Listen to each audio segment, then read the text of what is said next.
This episode is brought to you by Progressive Insurance. Do you ever think about switching insurance companies to see if you could save some cash? Progressive makes it easy. Just drop in some details about yourself and see if you're eligible to save money when you bundle your home and auto policies. The process only takes minutes, and it could mean hundreds more in your pocket. Visit Progressive.com after this episode to see if you could save. Progressive Casualty Insurance Company and Affiliates. Potential savings will vary. Not available in all states. You're on the best of the Morning X. Barnes, Leslie, and Jimmy. 99X. Good morning, X. Barnes, Leslie, Jimmy. Please welcome James Brolin, James Brolin, to the show. Woo. Morning, Jim. Guys. Hello, sir. Yeah, who said Jim? Well, we put a James and a Jim in there. That's right. And most of your friends call you Jim, right? Yeah. I mean, I know your wife does. Anybody that calls me James, I figure I don't know, so I don't turn around.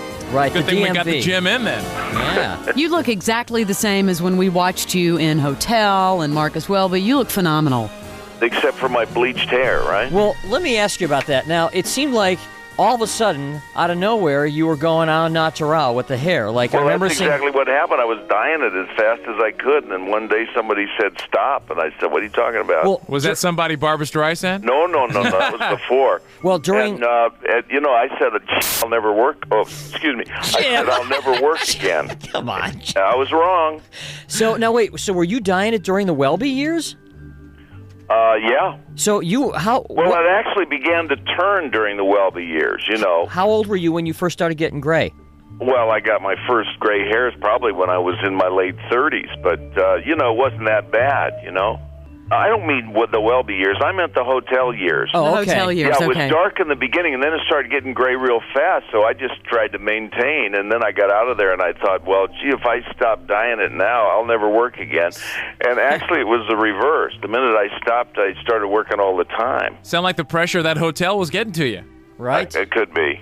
So, Pensacola, Wings of Gold, and you play Lieutenant Kelly, who you train F-18 fighters. Now, I'm guessing that since you filmed that down in San Diego, they've actually been up in an F-18. Yeah. And when you went up there, explain what that feels like. Well, it reminded me, and I got to tell you this literally, I've been around airplanes a lot. I've been around fast cars. The thrust going off the field was pretty much like being in a fast Corvette in the 60s. Mm-hmm. But the minute you're off the ground and they begin to pull the power, it goes dead silent. The air conditioning is perfect. It reminded me of those scenes in Star Wars when those guys are in those ships diving down into those little valleys, and it was dead silent. Right. Except for the high whir, you know. And did you get nauseous? Because I've been offered a couple times to go up in those, but I always heard the stories that the pilots, when they take guests up, they have contests to see who they can make Ralph. Well, yeah, sometimes they're kind, sometimes they're not. But once they start, let's face it, it's aerobatics that they do. And if you're in the back seat, it's just like being in the back seat in a sports car, in somebody's car on a windy road. Yeah, ever land on an aircraft carrier or take off from an aircraft carrier? Yeah, but not on the jet. We did it in the aircraft. They transport multiple people back and forth. I think it holds like 30. They call it the COD. Oh, okay. Did the F-18 make you revisit lunch, or were you pro enough to avoid that? No, he was pretty active in it. We shot about an hour and a half of tape while I was in it. And just as I got in, they handed me like 16 pages of dialogue, which I'd never seen before. Oh, great. So having to look at the page and try and deal with what he was doing, I got a little upset, but I held on to it. Yeah. You know? We're talking to James Brolin. Jim, Brolin. there's a great article in this month's McCall's on you and Barbara. I thought you were going to say the Globe. No, this is the real deal, because this is one that... Every week. Well, this is one that you actually participated in the interview. I mean, this is a real interview, right? Yeah. This was not a write-around, as they say. No, it was actually a serious, nice interview, and I haven't seen it yet, but it is out. It's very nice. The title of it is "The Luckiest People in the World," and Barbra Streisand and James Brolin on the way they are, head over heels in love, and it really is a very nice article. We were talking before you came on the show.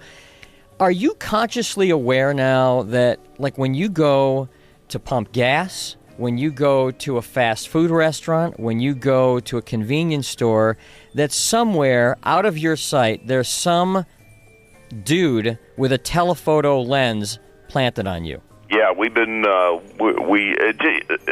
happen to live on our street, so we're quite aware of them. Yeah, because you live right on the colony, right? Malibu Colony. Right. So that's where they all kind of They swarm just around. camp out? No, I mean, we actually have a pair of paparazzi that live on our street, and we have difficulty walking on the beach or anything around there. What happened? So we got to get in the car and drive a mile away to take our walks. So what happened? Like the Globe or one of them, they bought a home in the colony?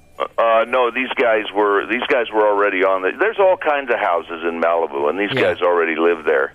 They just decided this was a good business. That's got to feel we're talking about like a sniper was casing you out. Yeah, it is a strange intrusive. feel. I mean, I guess over the last couple of years I've gotten used to it, but there are times when I get pretty angry. If you wonder at what lengths you could go to remove them.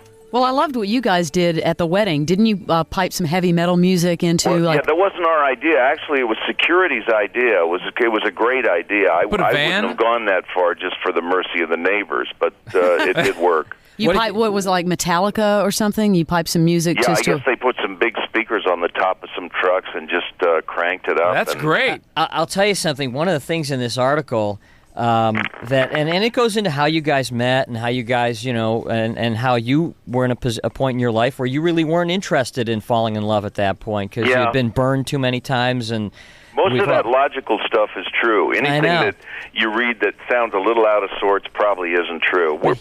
It's gone, I mean, her career is not normal. She's had a lot of success and everything. But most of our lives, both of us have tried to keep it, fairly normal. Well, was there, you not only were marrying a big star, and, that happens all the time in Hollywood, but you were marrying and are married to, arguably, one of the most famous women ever in the world, one of the most recognized people in the history of entertainment. And even you, who've been around in Hollywood for so long, was that a little intimidating to you?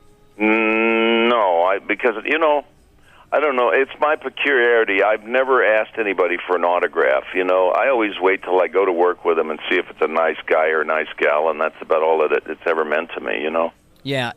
Here's what I loved in it. My girlfriend and I were reading this yesterday, because I have to tell you, from guy to guy, I don't read McCall's by myself. I don't have a You have to get help from a woman for that one. That's okay, man. That the engagement ring you bought Barbara was a 9-carat ring, and that even she thought was a little over the top. That's true. Did it come with a forklift to lift her hand up when she's walking? No, actually, it was a ring that at the time was easy for me to get to for the right price. Mm-hmm. And for the right price. 9 carat, any way you look at it. You're right. You're right. And I kind of thought it was apropos, but I was wrong. That was a bad judgment on my part. Thank you, Jim. James Brolin, we appreciate you taking the time. All right, thanks, fellas. The best of the Morning X. 99X.